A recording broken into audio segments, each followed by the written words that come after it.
Hello दोस्तों, आज हम आपके लेकर आए हैं एवरेज से रिलेटेड वीडियो। आप देख सकते हैं हमारे चालक है यूपीएस आरटीसी औरैया डिपो के चालक है श्री राम प्रकाश जी और धर्मेंद्र बड़ौदे जी। इन्होंने बस में अच्छा एवरेज दिया है।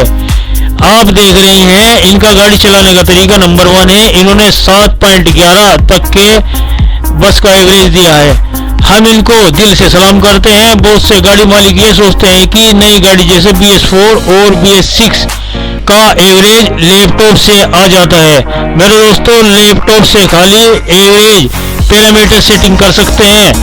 100% योगदान चालक का ही होता है। चालक अगर सही तरीके से गियर और फ्यूल इकोनॉमी बटनों का प्रयोग करेगा तो अच्छा परफॉर्मेंस और एवरेज आ जाएगा।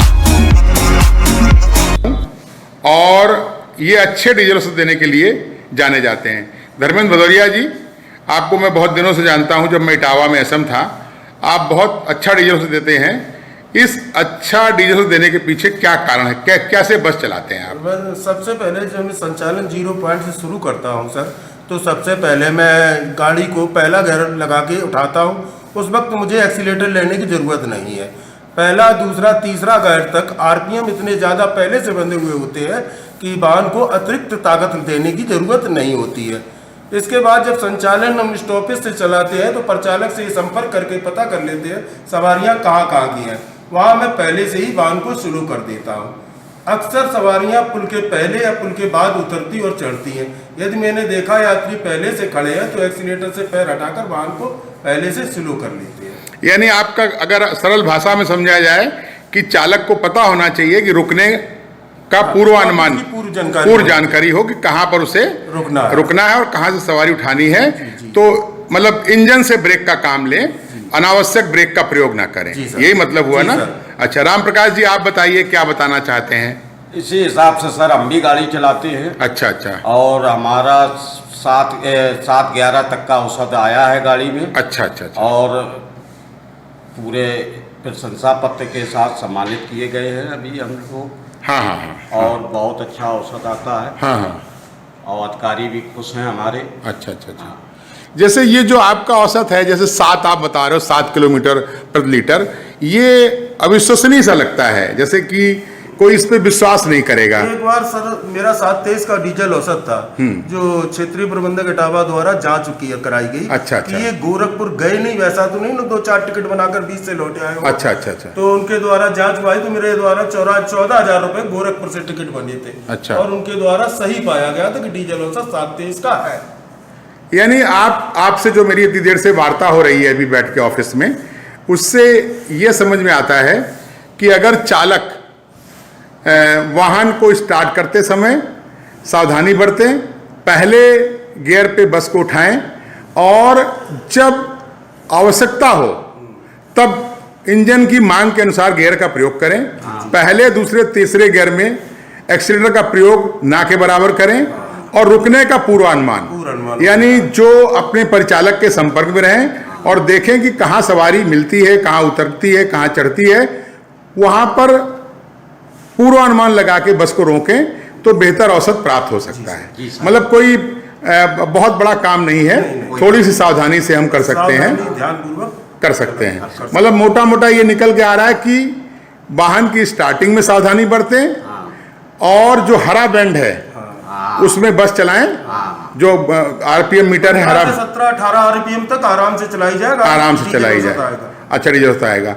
और रुकने का पूर्वानुमान बहुत जरूरी है, स्टॉपेज की जानकारी होना चाहिए। मतलब इंजन से ब्रेक का काम लें, यानी अनावश्यक ब्रेक का प्रयोग ना करें। और जो पुलों की संख्या बहुत बन गई है, ओवरब्रिज बन गए हैं, वहां पर विशेष सावधानी बरती है। पुल के 100 मीटर पहले गाड़ी 50 मीटर रोक लें। अच्छा। एकदम चढ़ा के, यानी अगर हम किसी को मोटे शब्दों में कह दें कि रुकने का पूर्वानुमान और जो गियर इंजन मांगे वही गियर, मतलब ना इंजन चिल्लाए और ना रोए।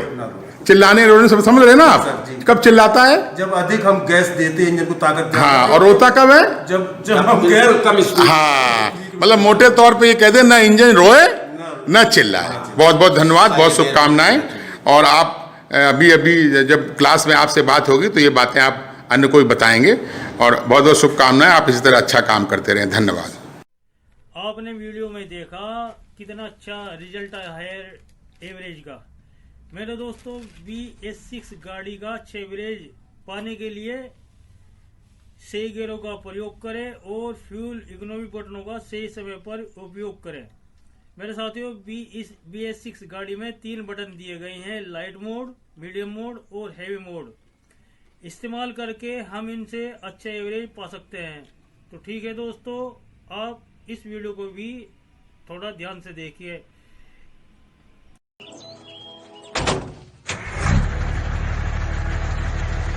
नरेश, टाटा BS6 गाड़ी में फ्यूल इकोनॉमी स्विच और गियर शिफ्ट एडवाइजर जैसे फीचर्स हैं। राजू, थोड़ा विस्तार से समझाओ ना।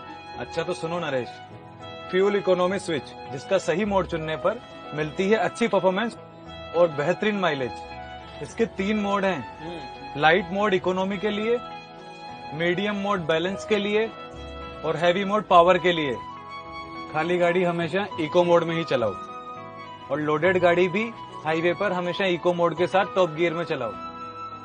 एक्सप्रेस वे या हाईवे पर गाड़ी को 50 से 70 किलोमीटर के स्पीड के बीच में ही चलाएं। अच्छा। और इकोनॉमी मोड और टॉप गियर चुनिए। अच्छा। बैलेंस मोड और टॉप गियर भी चुन सकते हैं, लेकिन ट्रैफिक देखकर।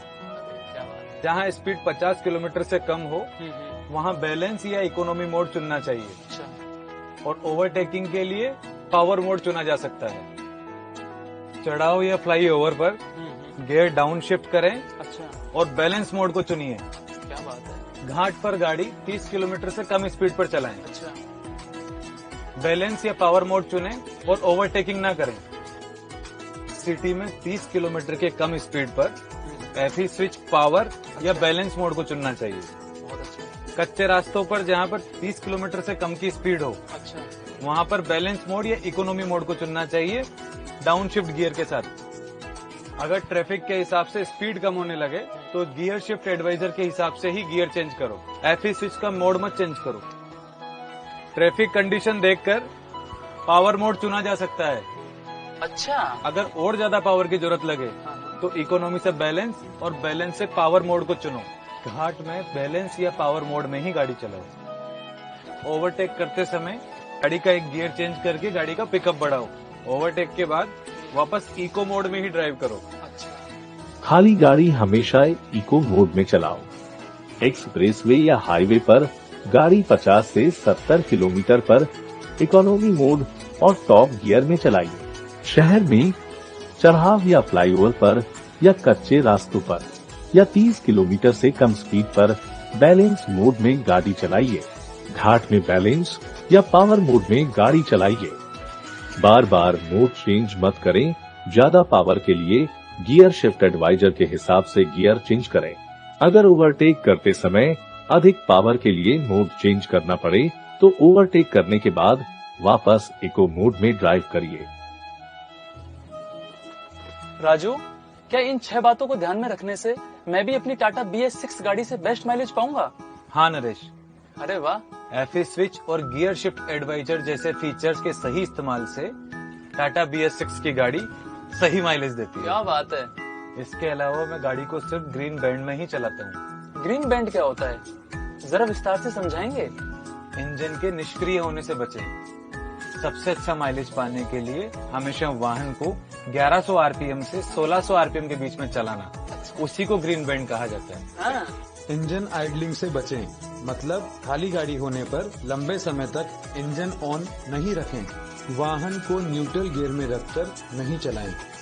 BS6 की गाड़ियों में एक और नया प्रोसेस है जो है रीजनरेशन, जिसकी सही जानकारी और डैशबोर्ड के बटन और इंडिकेटर की समझ और इस्तेमाल गाड़ी की परफॉर्मेंस के लिए ज्यादा जरूरी है। अच्छा। लेकिन इसके साथ ही हमें और भी साधारण बातों का ध्यान रखना है।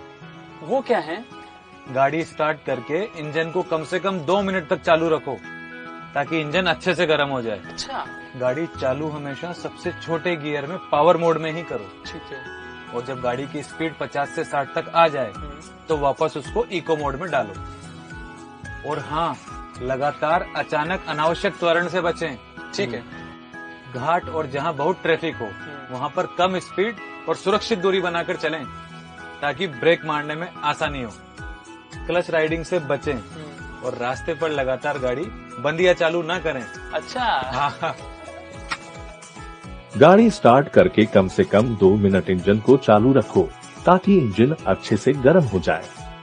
गाड़ी चालू हमेशा सबसे छोटे गियर में पावर मोड में ही करो और 50 से 60 के स्पीड तक लाने के बाद इको मोड में डालो। लगातार, अचानक या अनावश्यक त्वरण से बचे। घाट और जहां बहुत ट्रैफिक हो वहां कम स्पीड और सुरक्षित दूरी बनाए रखो जिससे ब्रेक मारने में आसानी हो। अपनी गाड़ी और आगे की गाड़ी के बीच में काफी अंतर रखो। क्लच राइडिंग से बचें और रास्ते पे लगातार गाड़ी चालू या बंद न करें।